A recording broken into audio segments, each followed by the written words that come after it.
जय श्री कृष्ण। प्रिय दर्शकों, भगवत गीता में 18 अध्याय हैं और इन 18 अध्यायों में 700 श्लोक हैं।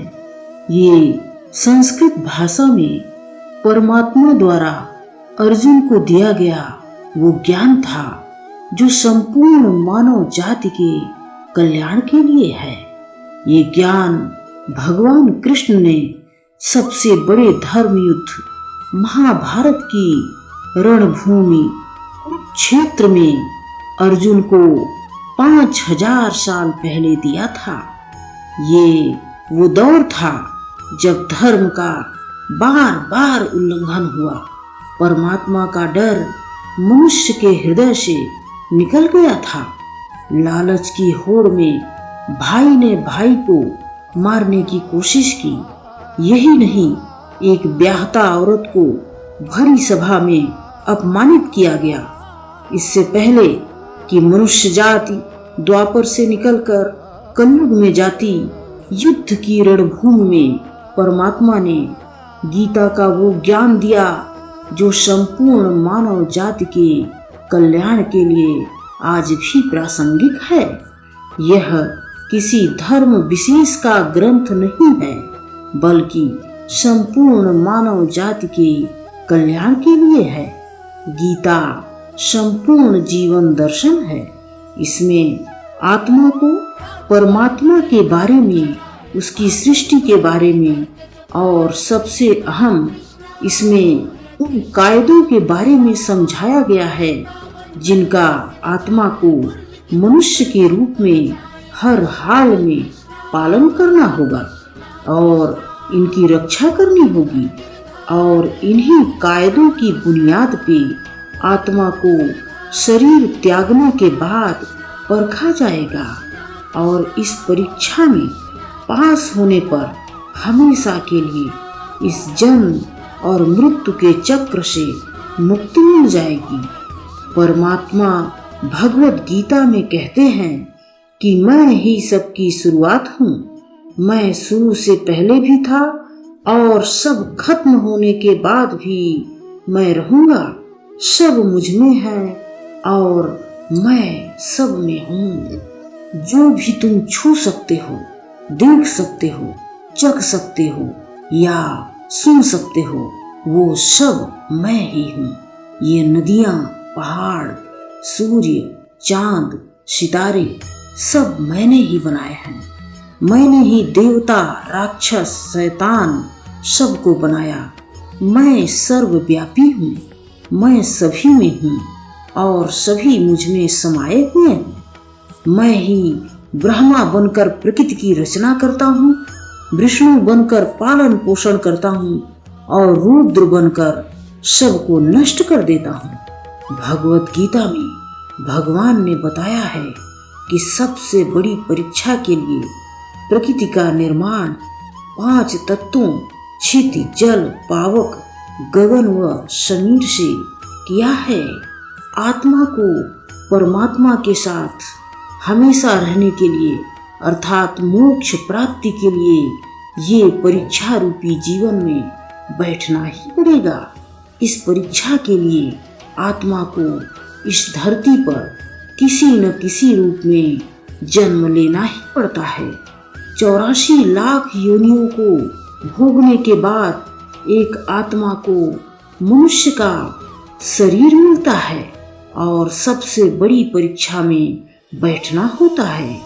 हर मनुष्य को इस पूरी परीक्षा के दौरान तरह तरह की अच्छी और बुरी भावनाओं के चक्रव्यूह में अपने परिवारजन या सगे संबंधियों के साथ डाला जाता है, जिसमें हर आत्मा को अपने अंदर के तामसिक व राजसिक अवगुणों से निकलकर सात्विक जीवन में प्रवेश करने के बार बार मौके मिलते रहते हैं। हमारे तामसिक गुण वो हैं जो हमारे अंदर हीन भावना पैदा करके हमें उदास तथा दुखी बनाते हैं और हमारे राजसिक गुण हमें ईर्ष्यालु तथा लोभी बना के दूसरों को नुकसान पहुंचाने की भावना पैदा करते हैं। इस जीवन रूपी परीक्षा के दौरान हर आत्मा को तामसिक व राजसिक गुण खत्म करके अपने सात्विक गुणों से परिचित होना पड़ेगा। सात्विक गुण वो हैं जो आत्मा को अपने आसपास की हर चीज से जोड़े व प्रेम करने की प्रेरणा देते हैं। जीवन के चारों स्तंभ परीक्षा के दौरान हर आत्मा को धर्म, अर्थ, काम, मोक्ष का ज्ञान पाके ही मुक्ति मिलती है। यही वो द्वार है जिन्हें समझ के आत्मा परमात्मा को समझ सकती है। सबसे पहला द्वार धर्म का है, जिसका प्रतीक शेर है। धर्म वही है जो धारण करने योग्य है, अर्थात किसी भी प्राणी को नुकसान नहीं पहुंचाना, सदा सत्य की राह पर चलना तथा प्रकृति के सभी प्राणियों के प्रति करुणा, दया व स्नेह का भाव रखना। हर आत्मा को अपने जीवन काल में धर्म का पालन करना होगा व उसकी रक्षा करनी होगी। दूसरा द्वार अर्थ का है और घोड़ा इसका प्रतीक है। हर आत्मा अपने पृथ्वी पर होने का अर्थ या मूल कारण समझेगी। जिंदगी में भोग्य वस्तुएं तथा रिश्तों का आनंद लेगी तथा पृथ्वी पर मिले अपने हर किरदार को बखूबी निभाएगी और इस परीक्षा को पास करेगी। तीसरा द्वार काम का है।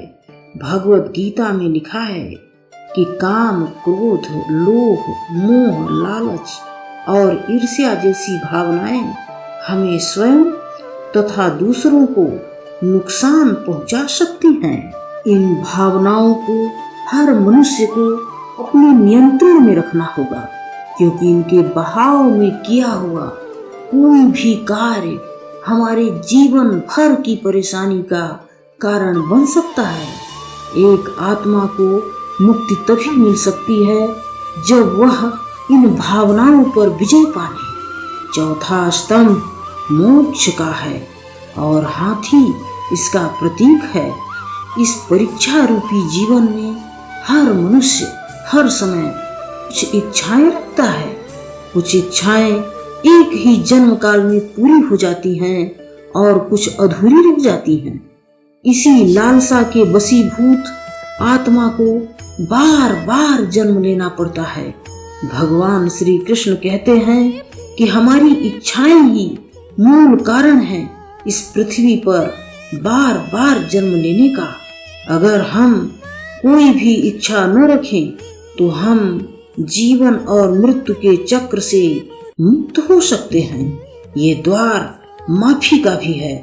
जिन्होंने आपके साथ बुरा किया उनको माफ करके और जिनका आपने बुरा किया उनसे माफी मांग के मुक्ति पाई जा सकती है। जब तक आत्मा इन चारों दरवाजों धर्म, अर्थ, काम और मोक्ष को समझ नहीं लेती, तब तक आत्मा को बार बार इस धरती पर मृत्युलोक में आना ही पड़ेगा। परीक्षा खत्म होते ही आत्मा शरीर और अन्य सभी वस्तुओं को त्याग देती है। जो भी इस संसार में रहकर बनाया वो अब किसी और का होगा। आत्मा अपने कर्मों के फैसले के लिए चली जाती है। आत्मा के अच्छे व बुरे कर्मों का हिसाब होता है। अपने अच्छे कर्मों के लिए आत्मा कुछ समय के लिए स्वर्ग तथा बुरे कर्मों के लिए नरक में वास करती है। नरक में आत्मा को कर्मानुसार सजाएं भोगनी पड़ती हैं। सजा खत्म होने के बाद आत्मा को पुनः एक नया शरीर मिलता है इस परीक्षा में फिर से बैठने के लिए, और हर बार परीक्षा में फिर से वही जिंदगी के चार स्तंभ धर्म, अर्थ, काम व मोक्ष दोहराए जाएंगे। हर जन्म में अपने कई जन्मों के कर्मों के हिसाब से हर आत्मा को कभी अच्छे तथा कभी बुरे हालातों से गुजरना पड़ता है। जब तक आत्मा परमात्मा के साथ योग को नहीं समझ लेती, वो मुक्ति नहीं पा सकती। भगवान श्री कृष्ण कहते हैं कि मनुष्य अपने शरीर द्वारा किए गए अच्छे कर्मों के माध्यम से परमात्मा को पा सकता है। इसे कर्म योग कहते हैं। ऐसे कर्म जो परमात्मा की इच्छा से हों तथा दूसरों के कल्याण के लिए हों। वाल्मीकि ने रामायण लिख के तथा श्रवण कुमार ने अपने माता पिता की सेवा और उन्हें 4 धाम की यात्रा करवाकर, मदर टेरेसा ने अपनी सेवा के माध्यम से और मैडम क्यूरी ने वैज्ञानिक खोज करके अपने कर्मों के द्वारा परमात्मा को पाया। भगवद गीता में श्री कृष्ण ने बताया है कि ज्ञान योग के द्वारा भी परमात्मा को पाया जा सकता है। आत्मा मेडिटेशन ध्यान के द्वारा परमात्मा से योग लगा सकती है। शंकराचार्य, स्वामी रामकृष्ण परमहंस, स्वामी विवेकानंद और उनके जैसे अनेक योगी इस योग के रास्ते परमात्मा के साथ संधि लगा पाए। भगवान श्री कृष्ण कहते हैं कि अगर कर्म योग व ज्ञान योग समझ में न आए तब भी तुम केवल मेरी शरण में आ जाओ, मैं तुम्हारे सारे पाप माफ करके तुम्हें मुक्ति प्रदान करूंगा। परमात्मा को ऐसी दिल की गहराइयों से पुकार कर पाने को भक्ति योग कहते हैं। चैतन्य महाप्रभु, मीराबाई व भगवान हनुमान इस योग के सबसे बड़े उदाहरण हैं। जब आत्मा अपने होने का मूल कारण भूलकर अधर्म के रास्ते पर चल पड़ती है तो उसे ठीक करने के लिए परमात्मा स्वयं इस धरती पर अवतरित होते हैं। आइए इस भगवत गीता को पूरा पढ़कर इस जिंदगी के असली मायने समझें तथा परमात्मा के साथ योग लगाएं। अगर आप श्रीमद् भगवत गीता का पूरा ज्ञान प्राप्त करना चाहते हैं तो आप हमारे साथ जुड़े रहें और हमारे चैनल को सब्सक्राइब कर दें। आपको आगे के एपिसोड धीरे धीरे प्रदान किए जाएंगे।